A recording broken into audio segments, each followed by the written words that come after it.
আজ আমরা আলোচনা করব এখন যে বিষয়টি নিয়ে, সেটি হলো গতকাল সকালে প্রায় 2.5 ঘন্টা ব্যাপী যে বৈঠক হয়েছে, 2.5 ঘন্টা নয়, প্রায় 2 ঘন্টা ব্যাপী যে বৈঠক হয়েছে সেনা প্রধানের সঙ্গে তার সেনার অফিসারদের, সেই যে দরবার, সেই দরবারে কি বিষয় আলোচনা হলো এবং কি বার্তা গেল, কার উদ্দেশ্যে বার্তা গেল, এই বিষয়টি নিয়ে গতকাল আমি বলেছি যে এই আলোচনা হওয়ার কথা ছিল, এই দরবার বসার কথা ছিল মঙ্গলবার, কিন্তু মঙ্গলবার সেই দরবার বসেনি। সেটা বসেনি কারণ মোহাম্মদ ইউনূস প্রধান উপদেষ্টা তিনি চেষ্টা করেছিলেন যে যাতে এই বৈঠকটি দরবার যাতে না বসে এবং তার জন্যে সেনার সঙ্গে তাদের যে মতবিরোধের জায়গাগুলো, সেই জায়গাগুলো মিটিয়ে নেওয়ার চেষ্টার জন্যেই গতকাল তাদের বৈঠক বসেছিল যমুনায় প্রধান উপদেষ্টার বাসভবনে। কিন্তু দেখা গেল সেই বৈঠক আদৌ ফলপ্রসূ হয়নি। যমুনার সেই বৈঠক আদৌ ফলপ্রসূ হয়নি, কারণ আমি বলেছিলাম যে আজকে যে দরবার বসার কথা, সেই দরবার কিন্তু স্থগিত রাখা হয়নি।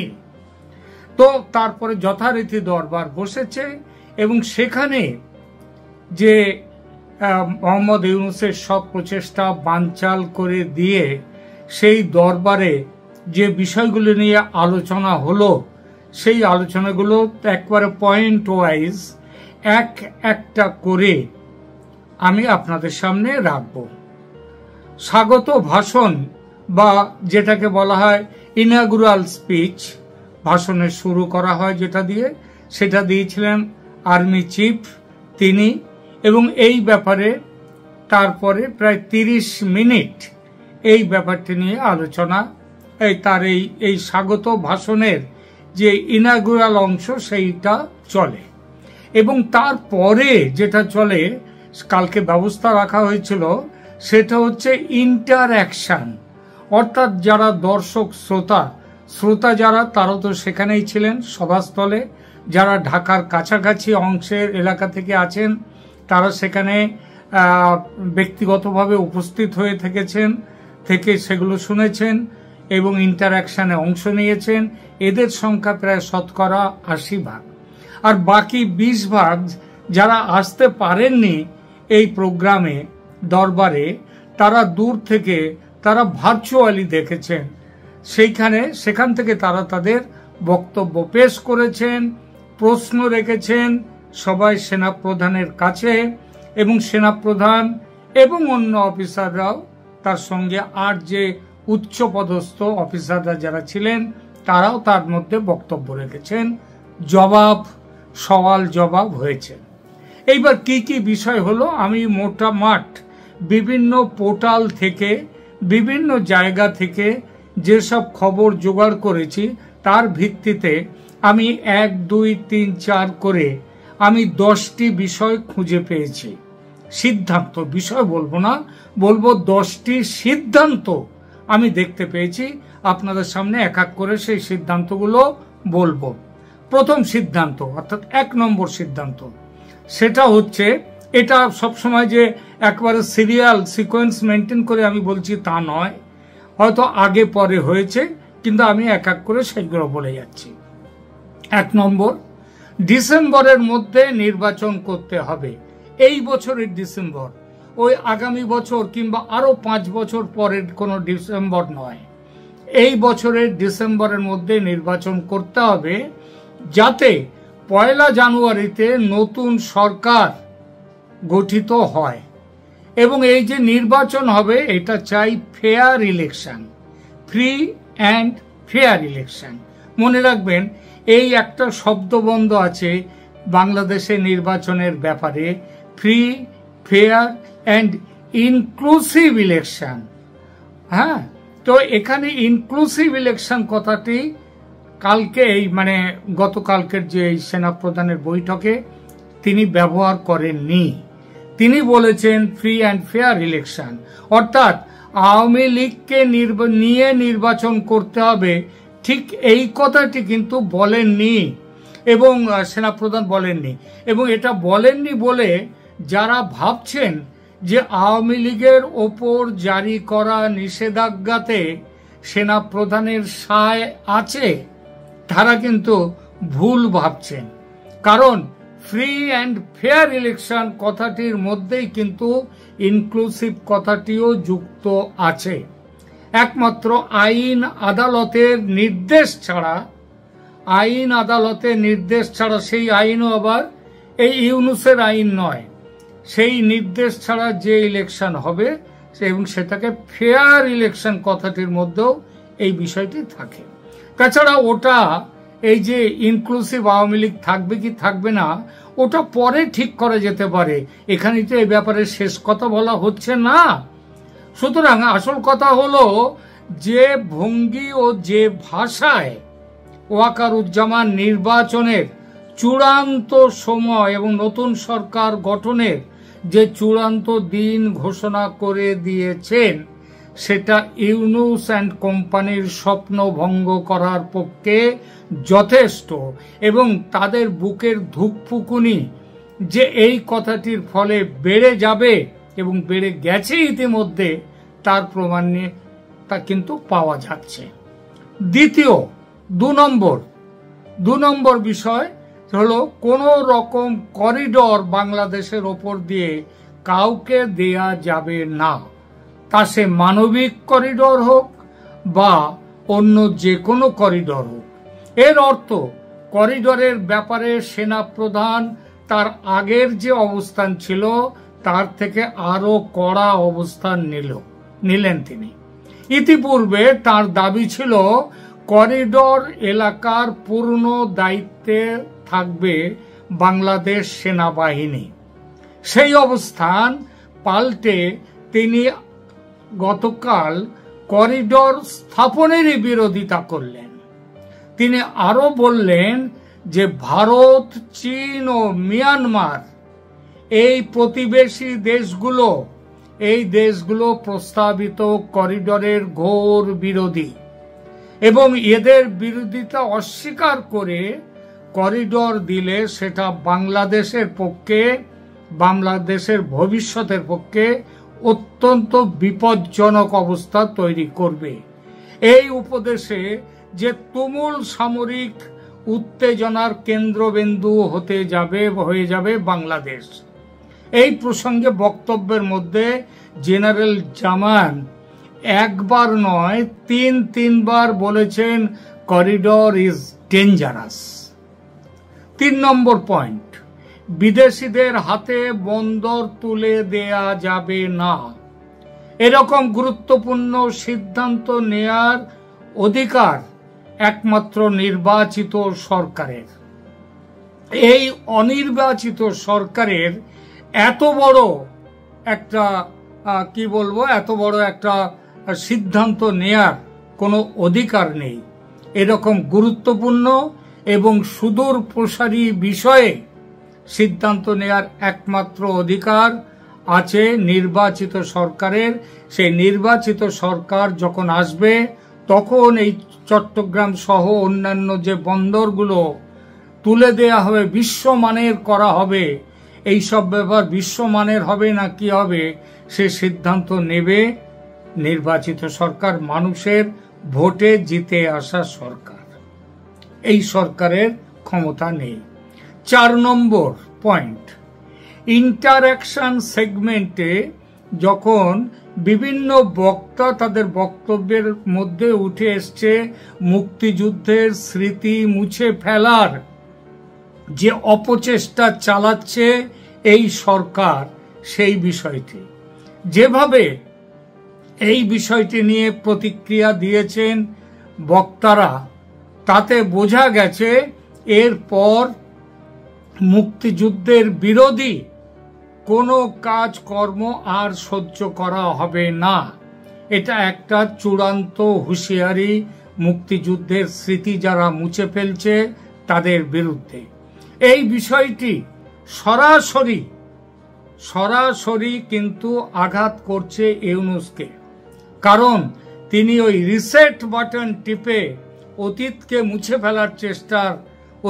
মুছে ফেলার পক্ষে ওকালতি করেছিলেন, বলেছিলেন অতীতকে মুছে ফেলার যে মন্তব্য তিনি করেছিলেন ইউনূস, তার বিরোধিতা স্পষ্টভাবে করা হয়েছে এই বৈঠকে। 5 নম্বর বিষয়, এই সরকার কথায় কথায় সংবিধানকে অস্বীকার করার কথা বলেন। ষড়যন্ত্রের মাধ্যমে তৈরি হওয়া এই সরকার এবং সেই সরকারের কুশীলবরা নতুন সংবিধান তৈরির কথা বলেন। জুলাই বিপ্লবের ঘোষণাপত্র বেরিয়ে আসতে আর মাত্র কয়েকটা দিন বাকি, এবং সেই ঘোষণাপত্র নাকি দেশের নতুন সংবিধান হবে, বিপ্লবী সংবিধান। একটি অনির্বাচিত অন্তর্বর্তী সরকার, যারা আগের সংবিধানকে বুকে নিয়ে যারা শপথ বাক্য পাঠ করে সরকারের দায়িত্ব গ্রহণ করেছে, তাদের কোনো অধিকার নেই এই সংবিধানকে অস্বীকার করার এবং সংবিধানকে ছুঁড়ে ফেলার। সংবিধানের অমর্যাদা সহ্য করা হবে না, এই দাবি উঠে এসেছে আজ গতকালকের এই দরবার থেকে। সংবিধান তাদের মতে সংবিধান সংশোধনের অধিকার অবশ্যই আছে সংসদের, তবে সে সংসদ তৈরি হবে জনগণের নির্বাচিত ভোটের মাধ্যমে। জনগণের ভোটের মাধ্যমে নির্বাচিত সরকারের তারাই করতে পারে সংবিধানের সংশোধন। 6 নম্বর পয়েন্ট, সংস্কার বিষয়ে দেশে যে নানান রকম সংস্কার হচ্ছে, সেই সংস্কারের বিষয়ে বাংলাদেশ সেনাকে সম্পূর্ণ অন্ধকারে রেখে সব কাজ করা হচ্ছে।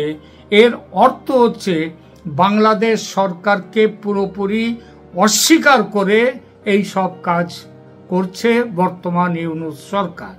সেনা এতদিন চুপ থেকেছে, ভেবেছে শুভ বুদ্ধির উদয় হবে সরকারের, দুর্ভাগ্য সেটা হয়নি।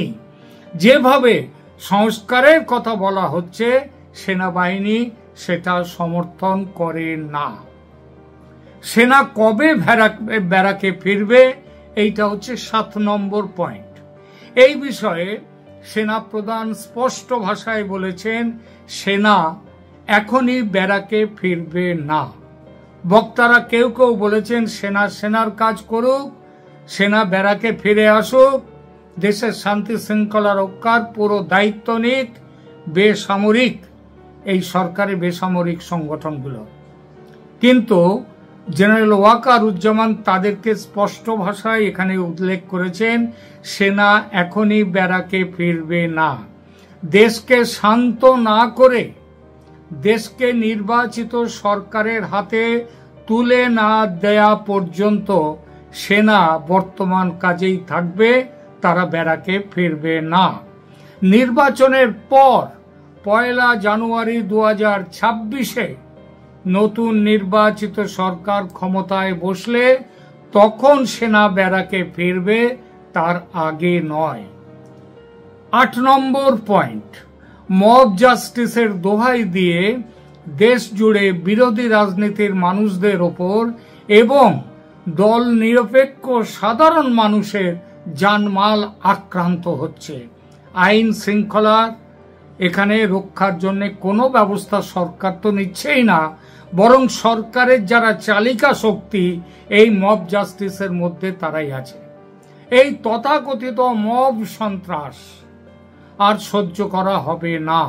এর অর্থ ছাত্র জনতার মুখোশ পরে আওয়ামী লীগের নেতা কর্মীদের বাড়িতে আক্রমণ করে তাদের জানমাল লুট করে নেয়ার যে চক্রান্ত চলছে দেশ জুড়ে মব জাস্টিসের নামে, সেই কাণ্ড কারখানা আর চলতে দেয়া হবে না বলে জানালো সরকার।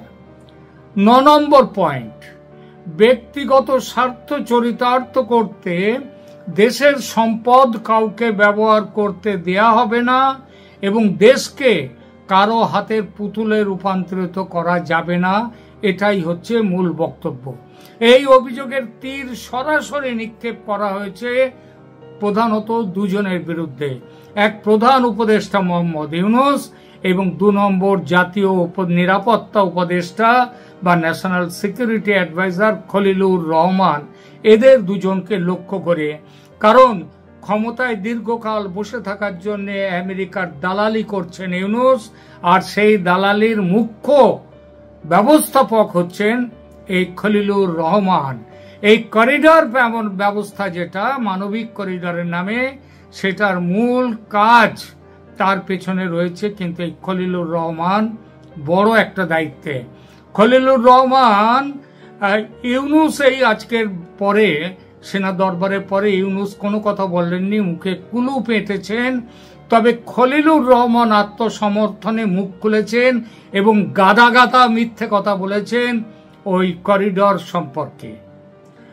পরবর্তী কোনো ভিডিওতে বিষয়টি নিয়ে কথা বলার ইচ্ছে থাকলো, কিন্তু যেটা বোঝা গেল আজকের সেনা দরবারে সেটা হলো যে খলিলুর রহমানকে একটা বড়ভাবে তাকেও আক্রমণ করা হলো এবং তীর সঠিক জায়গায় লেগেছে।